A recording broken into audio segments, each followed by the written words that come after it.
Well, greetings from Guana Beach in the Abacos of the Bahamas.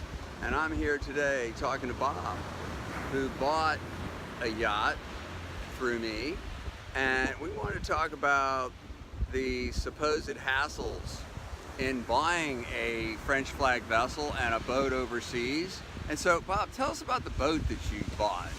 What kind of boat was it? Well, I bought a Lagoon 450.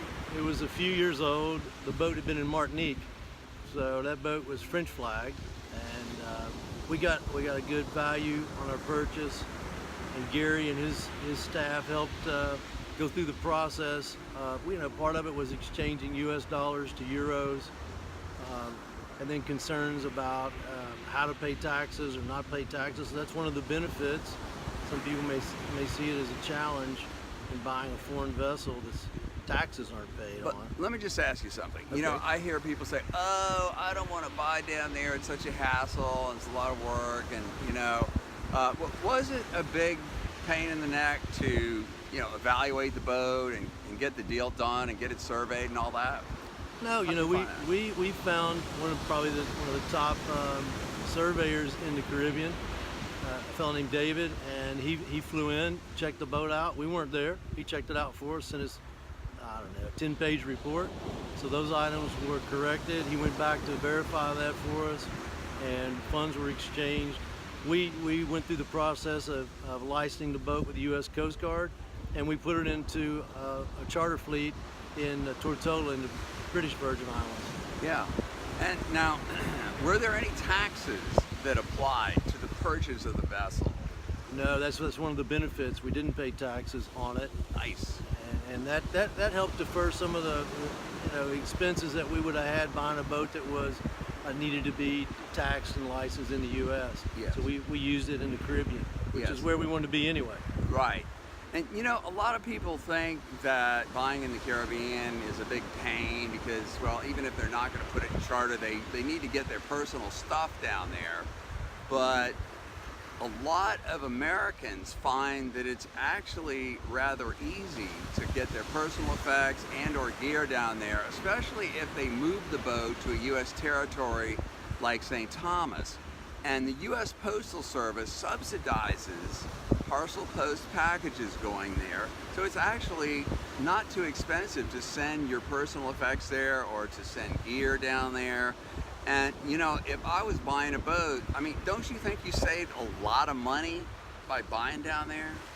Yes, tens of thousands of dollars. It wasn't a small amount, which then if you have to do a little bit of shipping in that, it doesn't compare at all the savings that you make. So Right. it's not that hard. You learn that the whole process of buying for the first time is learning. You learn that as part of it, which you're going to be constantly upgrading and outfitting boats. So it's good to understand how that works. And Gary's crew helped out on understanding all that and helping us through the process even after the sale. So Yeah. it was a very valuable resource for us. Yes.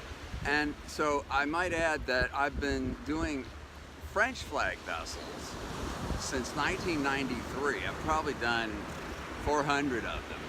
And some people say, "Oh, well, it's much more complicated than a U.S. flag vessel." And well, yeah, it does involve a little more paperwork, but that's why we hire a marine documentation agent to do all that. And you hired an experienced one, and it was pretty easy, right? I mean, It was straightforward, and even the translation software you can use on emails made it real easy to communicate with the folks in Martinique. And most of them don't really speak English well as a second language, so you can rely on emails and translators on both ends to communicate. yeah, that's a good point. Right. So all in all, you'd recommend to not have any concerns about buying down in the islands, right? I mean, Right, without a doubt. I mean, don't let that hold you back from evaluating a deal or a potential boat that you find from making that purchase. Yeah. A lot of times there's some advantages to it that you wouldn't really think about till you really investigate it well. Right. Well, I've been doing this for so long, and it just seems like we always save 10, 20% by buying down there, because there's a big oversupply of yachts there and an undersupply of buyers. So this is what creates this supply-demand imbalance and creates buying opportunities. And so that's the place to buy, don't you agree? Well, it's the first place I looked.